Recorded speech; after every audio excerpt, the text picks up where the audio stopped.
Lake Geneva stretched beneath the afternoon sun like a sheet of hammered silver, its waters catching light and scattering it in 1,000 directions. The Grand Geneva Resort rose from the lakeside like a palace, all white columns and sweeping terraces that overlooked the water. Spring had dressed the grounds in its finest. Cherry blossoms drifted on the breeze, and roses climbed the stone archways in cascades of cream and blush. It was the kind of setting that appeared in bridal magazines, where every detail whispered of perfection and dreams fulfilled. Olivia Bennett stood at the edge of the reception hall, her navy dress carefully chosen to blend into shadows. The fabric was good quality. She had saved for weeks to afford it, but compared to the silk gowns and designer suits swirling around her, it seemed almost apologetic. She clutched her small purse against her stomach, a shield she wished could make her disappear entirely. Before we jump back in, tell us where you're tuning in from. And if this story touches you, make sure you're subscribed, because tomorrow, I've saved something extra special for you. The hall itself was breathtaking. Crystal chandeliers hung like frozen waterfalls, scattering prisms of light across marble floors so polished they reflected the world twice over. Long tables dressed in ivory linens stretched beneath arrangements of white hydrangeas and pale roses. At the center of it all stood Rachel Peterson, radiant in a gown of satin and lace that seemed to glow from within. Her veil cascaded behind her like a river of silk, and her new husband, James Donovan, kept her hand firmly in his as guests surrounded them with congratulations and laughter. Olivia forced herself to smile, to clap when others clapped, to maintain the careful mask she had worn since arriving. But beneath it, her chest ached with a hollow weight she could not name. 6 months. It had been 6 months since her divorce was finalized, 6 months since she had discovered her husband in their bed with someone else, 6 months since her carefully constructed life had shattered like dropped glass. She should not have come. Rachel had insisted, had called her 3 times in the week leading up to the wedding, her voice bright with determined optimism. You have to be there, Liv. You're my oldest friend. Please don't let him steal this from you too. But standing here now, surrounded by couples who moved as pairs, by women whose lives had not imploded, Olivia felt the weight of her isolation like a physical thing pressing against her ribs. Is this seat taken? The voice came from behind her, smooth and feminine, but edged with something sharp. Olivia turned to find Brittany Marshall standing there, a champagne flute in one manicured hand. She wore a dress the color of emeralds, cut low enough to draw attention, and her smile carried the particular cruelty of someone who has never known real loss. No, Olivia managed, gesturing to the empty chair beside her. Please. Brittany did not sit.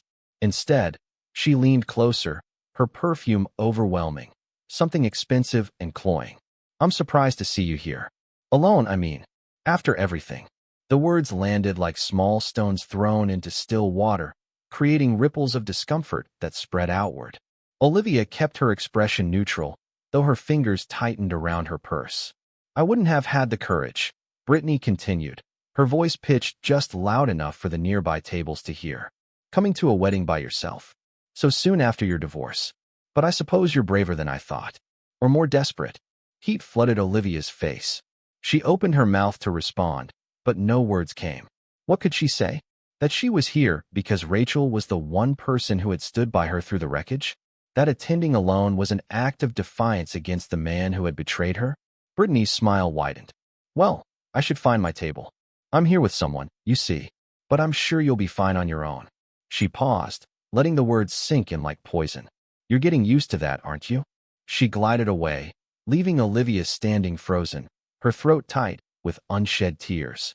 Around her, conversations continued, laughter rang out, champagne glasses clinked. But Olivia heard it all as if from underwater, distant and distorted. She found her assigned table tucked near the wall, far from the dance floor and the center of celebration.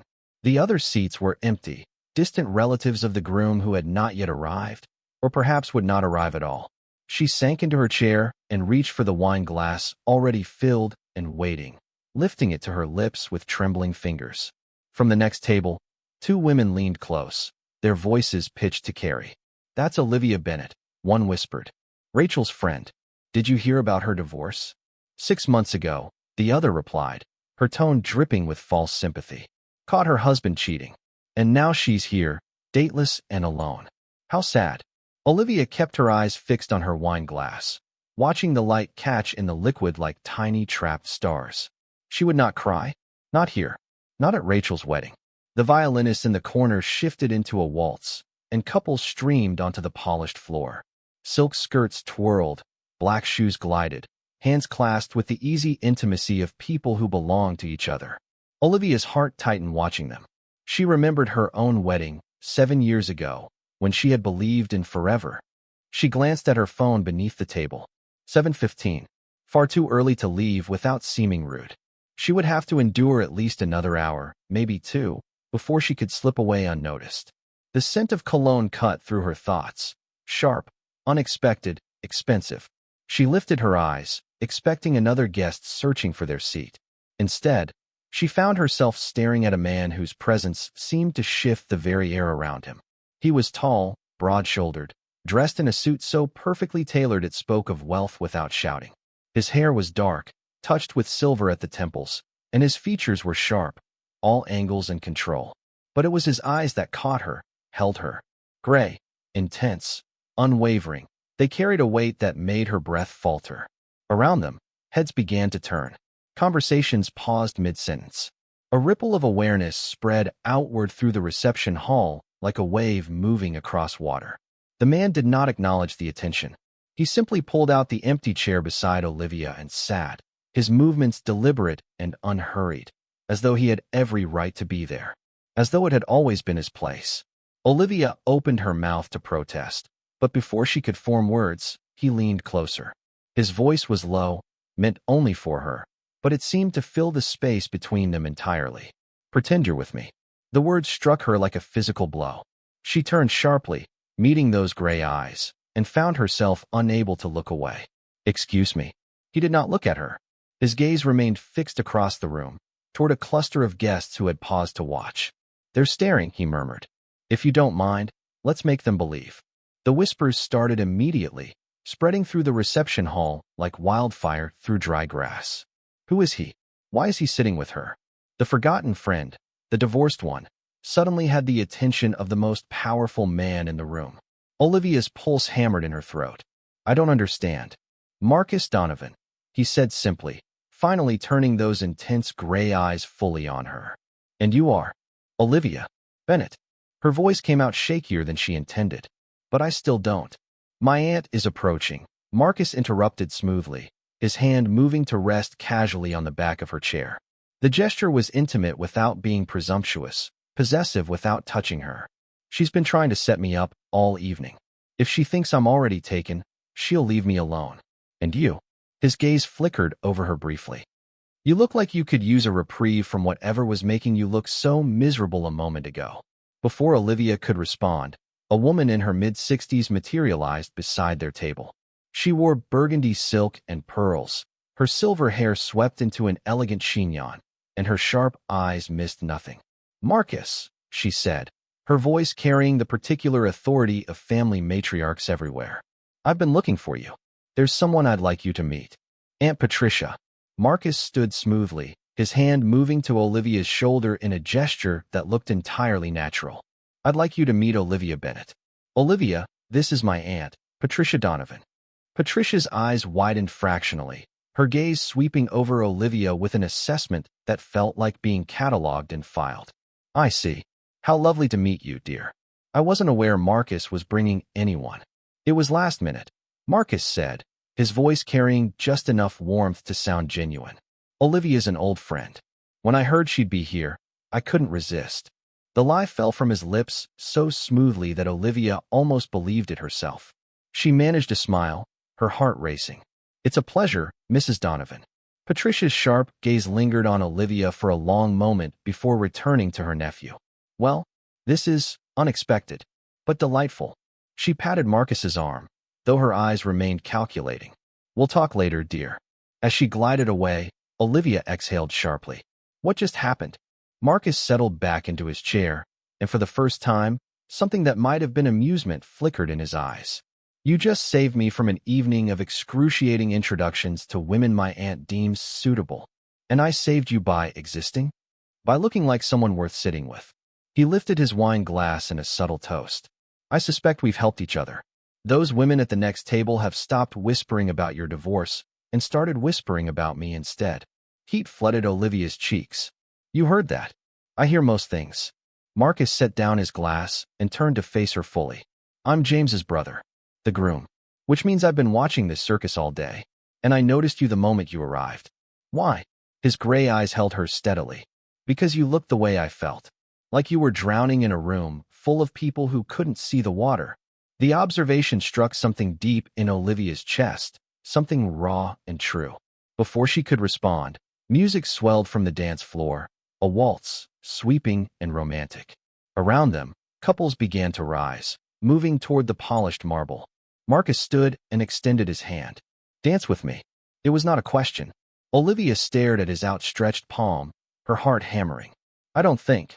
If we're going to convince them, he said quietly, we need to commit to the performance. She placed her hand in his.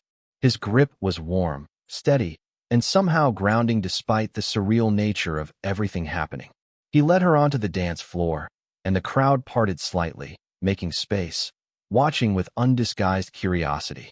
Marcus's hand settled at her waist, his other hand clasping hers with surprising gentleness. Follow my lead, he murmured. The music rose, and they began to move.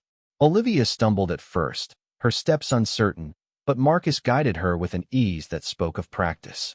His movements were precise, controlled, yet somehow made her feel as though she was floating rather than being directed. Relax, he said softly, his breath warm against her ear. You're doing fine. She forced her shoulders to loosen, her body to trust his lead. Gradually, miraculously, they found a rhythm.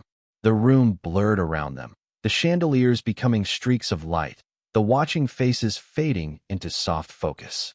All that remained was the steady pressure of his hand at her waist, the warmth of his palm against hers, and the unexpected safety of being held by someone who expected nothing from her beyond this moment. When the music slowed, Marcus did not immediately release her. He leaned down slightly, his voice low enough that only she could hear. Thank you. For what? Olivia whispered back. For not running away screaming. A hint of something, was it humor? Flickered across his features. Most women do when I ambush them like this. Despite everything, Olivia felt a laugh bubble up in her throat. The night's not over yet. His lips curved slightly. Fair point. They returned to their table as dinner was served. Delicate portions of herb-crusted salmon and roasted vegetables that Olivia barely tasted. Marcus maintained the performance perfectly, his attention on her natural enough to convince anyone watching.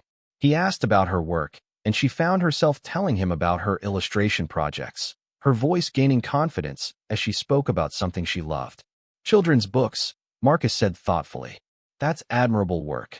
It's barely work, Olivia admitted. More like piecing together freelance jobs to keep the lights on while I try to build a portfolio. Something shifted in his expression. You're selling yourself short. I'm being realistic. There's a difference between realism and self-sabotage. His gray eyes held her steadily. I suspect you're better than you think you are. The compliment, so unexpected from this stranger who had upended her evening, lodged somewhere warm in her chest. As dessert was cleared and guests began to mingle, Marcus stood. I should make the rounds. Family obligations. He glanced down at her. Will you be all right? I've been alone all evening, Olivia said, then caught herself. Well, until you. Give me your phone. She blinked. What? Your phone? So I can give you my number. When she hesitated, he added, to keep the story straight, in case anyone asks. Slowly, Olivia pulled her phone from her purse and handed it to him. Marcus typed quickly, his thumbs moving with practiced efficiency, then handed it back. There. Now we're officially connected. He walked away before she could respond, his tall frame cutting through the crowd with the same deliberate confidence he'd shown all evening. Olivia sat alone again, but somehow the solitude felt different now, less like abandonment and more like breathing room. Her phone buzzed in her hand. A text from the number Marcus had just entered. Don't let them make you feel small. You're not. Olivia stared at the screen, her throat tight with emotions she couldn't name. 7 days passed before Marcus texted again. 7 days during which Olivia convinced herself the wedding had been an anomaly, a strange interlude that would fade into memory. She returned to her cramped two-bedroom apartment, to Sophie's enthusiastic embrace, to the reality of bills and deadlines and the endless hustle of freelance work. Nina Torres appeared at her door the morning after the wedding, her dark curls bouncing as she practically vibrated with curiosity. "Tell me everything. And I mean everything. Who was that man you were dancing with?" Because Sophie said her mama looked like a princess, and I saw the photos Rachel posted, and it was nothing, Olivia interrupted, hanging her coat in the tiny closet. "Just a favor." He needed to avoid his family's matchmaking. Nina's eyes narrowed. "Liv, that man looked at you like you were the only person in the room. You weren't even there. Photographs don't lie. Chemistry is chemistry." Nina followed her into the kitchen, where Sophie sat at the small table, coloring. "Sophie, baby, didn't your mama look beautiful dancing? Like a fairy tale," Sophie said without looking up from her drawing. The prince was tall. Heat crept up Olivia's neck. He wasn't a prince. He was just being kind. But even as she said it, she remembered the weight of his hand at her waist, the intensity of his gray eyes, the unexpected warmth of his compliment. "You're better than you think you are." The text came on Thursday evening while Olivia was reviewing a contract for a small publishing house. 3 illustrations for a children's story about a lonely fox, payment barely enough to cover groceries. Her phone lit up with an unfamiliar number, and it took her a moment to remember. "Are you free Saturday evening? There's a charity gala in Chicago. I could use your help again." Olivia stared at the screen, her heart doing something complicated in her chest. She should say no. This was supposed to be a one-time thing, a strange kindness from a stranger. But before she could type a refusal, another text followed. "I'll pay you for your time. Business arrangement." The words stung more than they should have. Of course it was business. Of course he saw this as transactional. What had she expected? Her fingers moved across the keyboard. "I'm not for hire." His response came quickly. "That came out wrong. Let me try again. I'd like your company at an event where I'm expected to make an appearance. In exchange, I'd like to commission your illustration work for a foundation I run. Professional arrangement, not payment for attendance." Preparing and narrating this story took us a lot of time. So if you are enjoying it, subscribe to our channel. It means a lot to us. Now back to the story. Olivia's breath caught. A commission. Real work, not just scraping together freelance projects. She bit her lip, weighing pride against practicality. "What kind of foundation?" "Single parents. We provide support services, childcare assistance, emergency funds. I need promotional materials that feel warm, authentic. Your style would be perfect." Something in her chest loosened. She typed slowly. "What's the gala?" "Fundraiser at Navy Pier. Formal. I'll send a dress if you need one." Pride flared again, hot and immediate. She didn't need his charity. But then she thought of the dress hanging in her closet, the navy one from the wedding, her only formal option, and reality crashed back in. "Fine. But the dress better not be ridiculous." Marcus's response came with what she could have sworn was amusement. Define ridiculous. Saturday arrived with the dress, delivered in a garment bag by a professional stylist who arrived at Olivia's apartment and tactfully ignored the cramped space, the worn furniture, the evidence of a life lived on careful budget. The gown was midnight blue, not ridiculous at all, with delicate beading across the bodice and a skirt that flowed like water. Nina appeared minutes after the stylist left, her eyes widening at the sight of the dress laid across Olivia's second-hand sofa. "Okay, so this is definitely not nothing. It's still just a favor. Liv." Nina sat beside her, voice softening. "Do you even know who Marcus Donovan is?" "I looked him up. The man is worth hundreds of millions. He built a cybersecurity empire from nothing. And he's asking you to be his date. His fake date." "Fake dates don't send dresses like this." Nina lifted the fabric gently. "Promise me you'll be careful. I know you're still healing from everything with." "I'm fine." Olivia cut in, though they both knew it was a lie. That evening, Marcus's driver arrived, a sleek black car that looked absurdly out of place on her street. Olivia kissed Sophie goodbye, ignoring her daughter's knowing smile, and slid into the leather interior. The drive to Chicago took 2 hours. Marcus met her at Navy Pier, where the gala was being held in a glass pavilion that overlooked Lake Michigan. He wore a black suit that probably cost more than her monthly rent, and when his gray eyes found her in the midnight blue dress, something shifted in his expression. "You look." He paused, seeming to choose his words carefully. Exceptional. The dress is doing all the work. I disagree. He offered his arm. Ready? Inside, the pavilion glittered with Chicago's elite, tech moguls, philanthropists, politicians moving through the crowd like schools of expensive fish. Olivia felt immediately out of her depth, but Marcus's steady presence beside her kept her grounded. He introduced her to CEOs and venture capitalists, his hand at her back a constant reminder that she wasn't alone.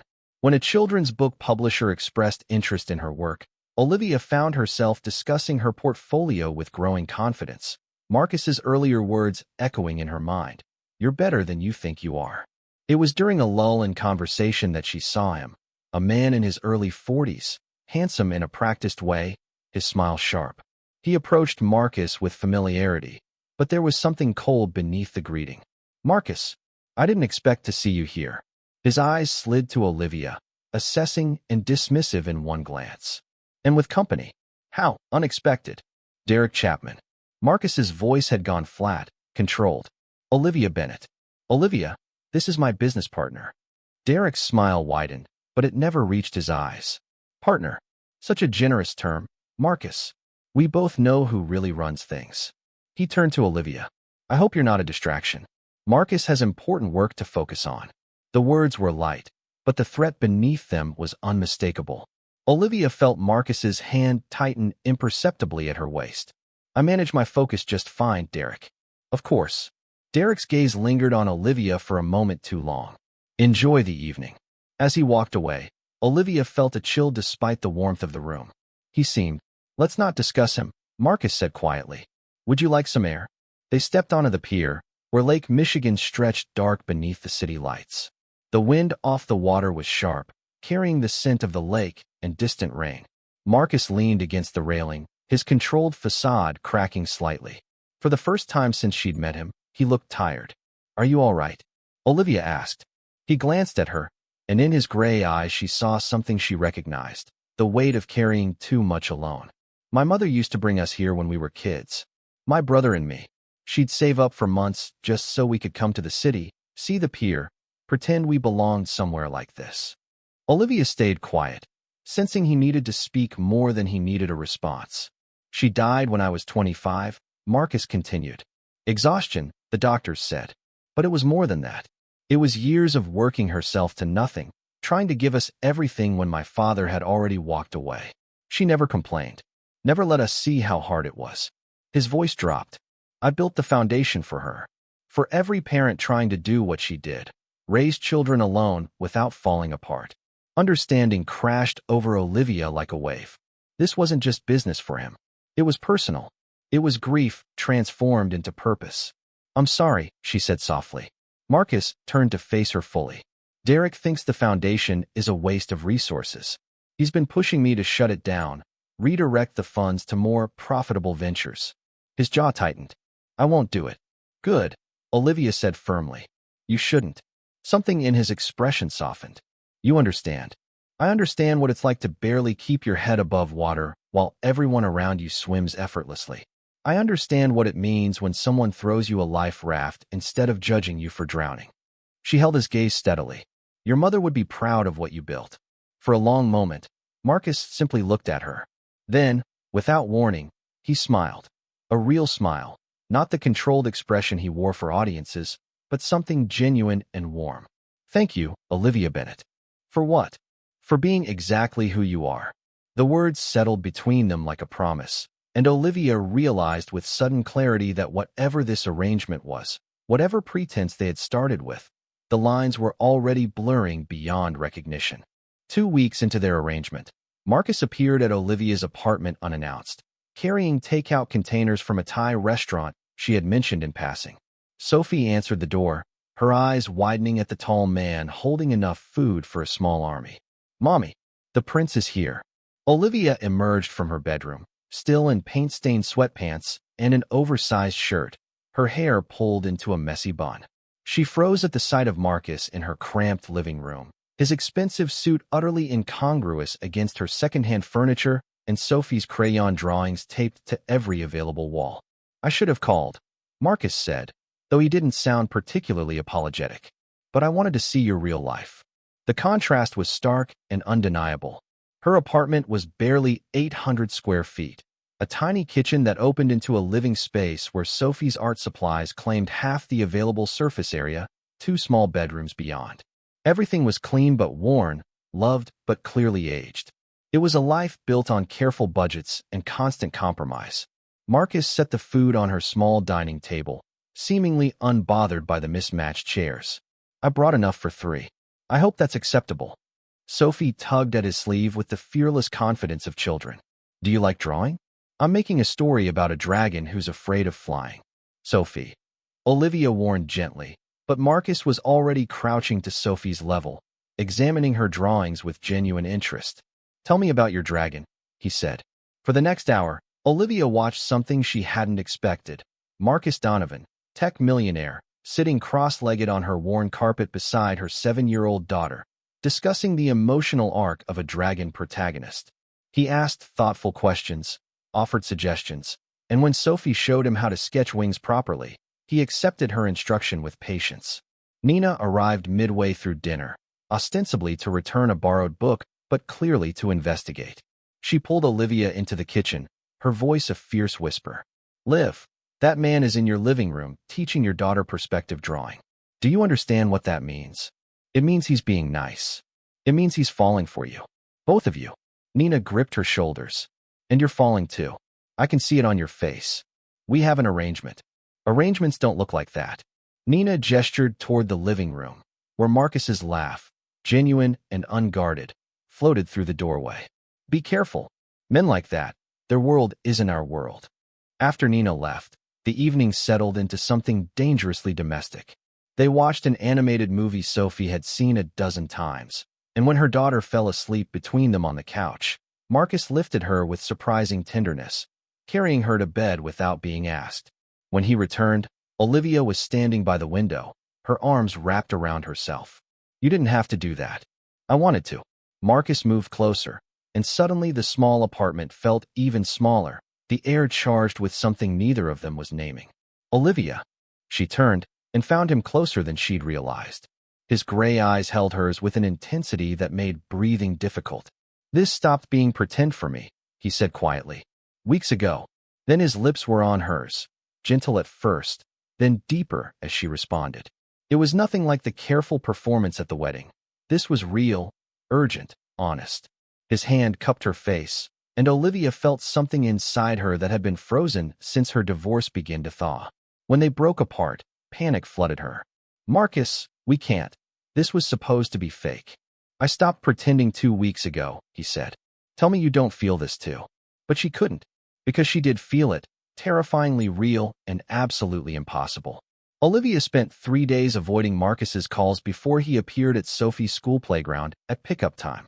She saw him standing by the gate, tall and conspicuous among the cluster of parents, and her stomach dropped. Sophie spotted him first. "Marcus." She ran ahead, and Olivia had no choice but to follow. "You can't just show up here," she hissed as Sophie chattered excitedly about her day. "You wouldn't answer my calls." His gray eyes were steady, refusing to let her hide. "We need to talk." They ended up at a small cafe 2 blocks from the school, Sophie coloring at the next table with headphones on. Marcus ordered coffee neither of them touched. "I'm falling for you," he said without preamble. "And for Sophie.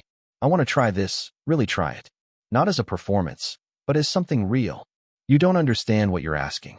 Olivia's hands trembled around her cup. "Sophie needs stability. I can't bring someone into her life who might disappear. I can't survive being left again. I'm not your ex-husband. No, you're a billionaire with a complicated life and a business partner who looked at me like I was a threat. We're from different worlds, Marcus. Worlds can overlap." He reached across the table, his fingers brushing hers. "Give me a chance to prove I'm not going anywhere." Before Olivia could respond, Marcus's phone buzzed insistently. He glanced at it, and his expression darkened. "I have to take this." She watched him step outside, his body language shifting to something tense and controlled. When he returned, his jaw was tight. "Business trouble?" she asked. He hesitated, then nodded. "My head of security found irregularities in our financial records. Money being moved offshore. Derek's signature is on transfers I never approved." "What does that mean?" It means either my business partner is stealing from me, or someone is framing him very carefully. Marcus rubbed his temple. I'm meeting with lawyers tomorrow. Olivia reached for his hand this time. Whatever it is, you'll figure it out. He looked at her, surprise flickering across his features. You believe that? I believe in you. That evening, after Marcus left with promises to call soon, Olivia received a text from an unknown number. Marcus Donovan isn't who you think he is. If you care about your daughter, walk away now. Her blood ran cold. She stared at the message, her heart hammering. Who would send this? And why? She didn't sleep that night, the anonymous warning circling through her mind like a vulture. But when Marcus called the next morning, his voice weary from meetings with lawyers, she found herself offering support instead of suspicion. We'll get through this, she said. We? Marcus's voice softened. You're staying? I'm staying. For now. Slowly, for Sophie's sake. Slowly is good. She could hear the smile in his voice. I can do slowly. Over the next month, Marcus became part of their routine. He attended Sophie's school art show, standing out among the other parents in his tailored suit, praising her crayon drawings with genuine enthusiasm. He took them to the Milwaukee Public Museum on rainy Saturdays, carrying Sophie on his shoulders through the dinosaur exhibits.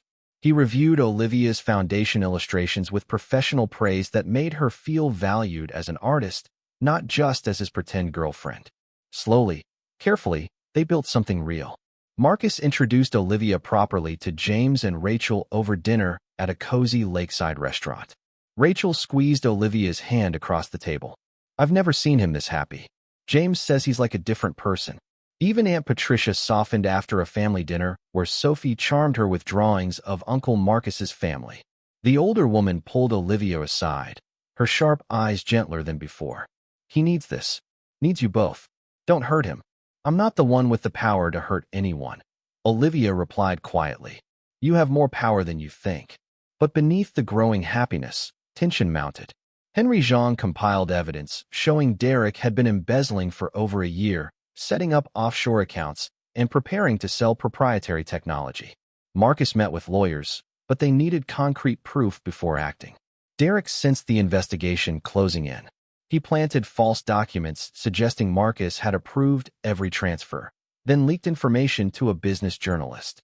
When Marcus's phone rang with the reporter's questions about financial irregularities and potential fraud, Olivia watched the color drain from his face. That night, Marcus confided everything. The scope of Derek's betrayal, the potential damage to his company, the fear that he might lose everything he'd built. You won't, Olivia said firmly. We'll fight this together. Marcus pulled her close, his voice rough. How did I find you? By pretending at a wedding, she said, and despite everything, they both smiled. But neither of them saw the storm coming, the one that would test whether what they'd built could survive. The scandal exploded across every tech news outlet simultaneously. Marcus Donovan, once celebrated as a self-made success, now faced allegations of corporate fraud and offshore money laundering. Leaked documents bearing his signature appeared everywhere, damning and undeniable. Within hours, his company's stock plummeted. Major clients suspended contracts. The board demanded his immediate resignation. Marcus disappeared into crisis management, working around the clock with Henry and lawyers to prove the signatures were forgeries.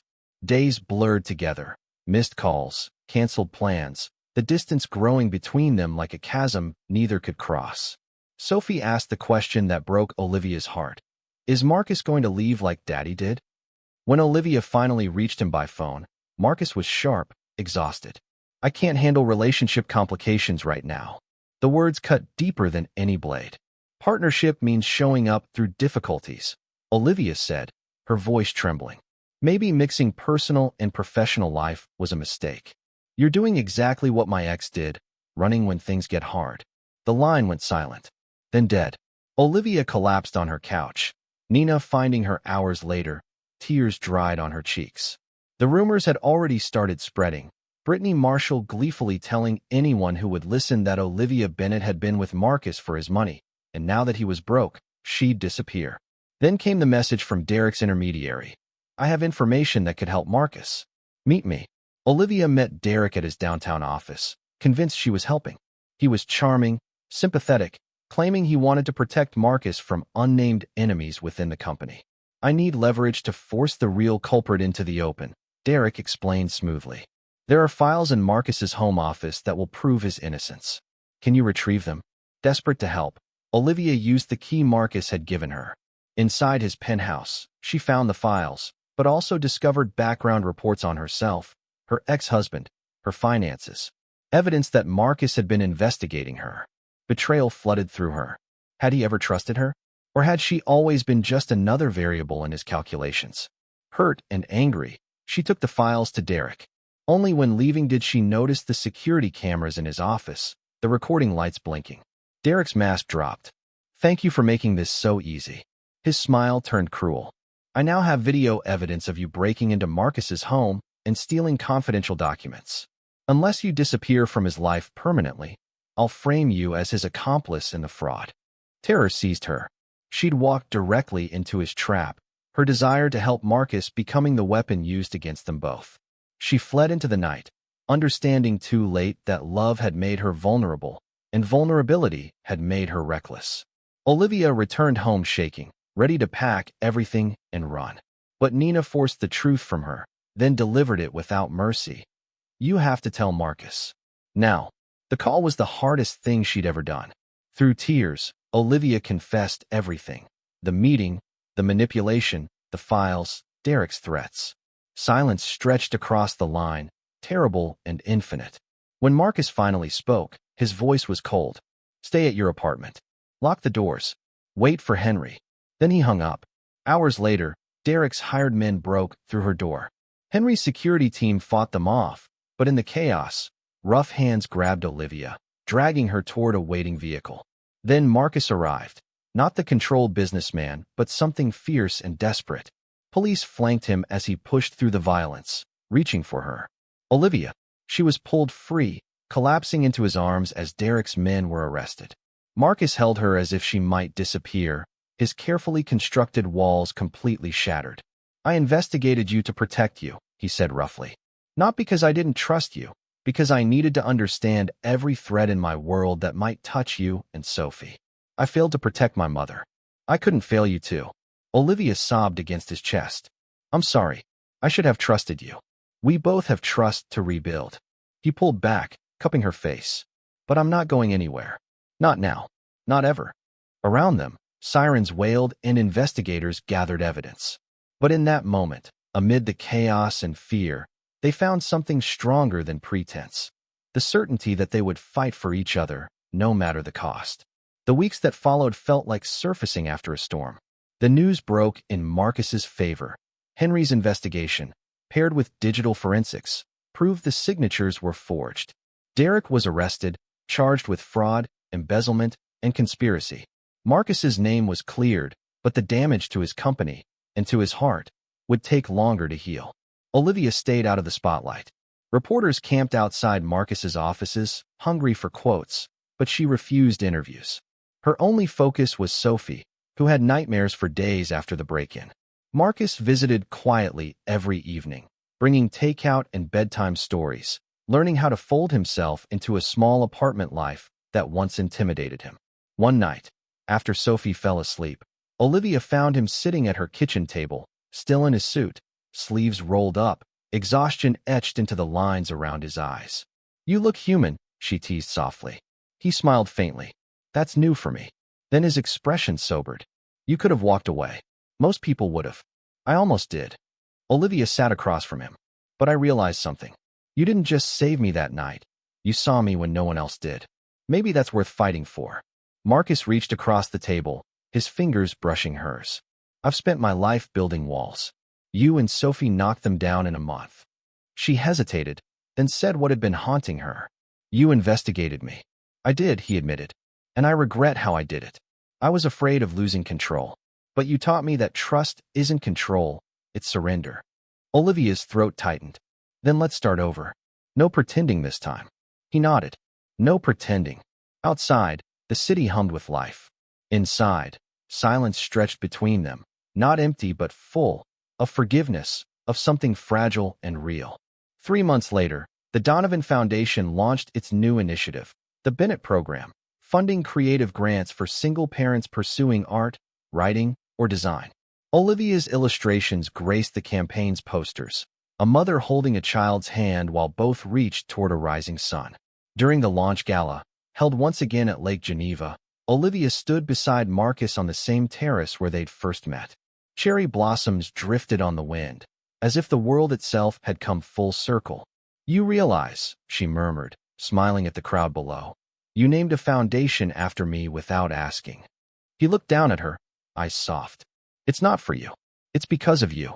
You reminded me why I started all this, to give people hope when the world tells them they don't belong." Olivia leaned into him.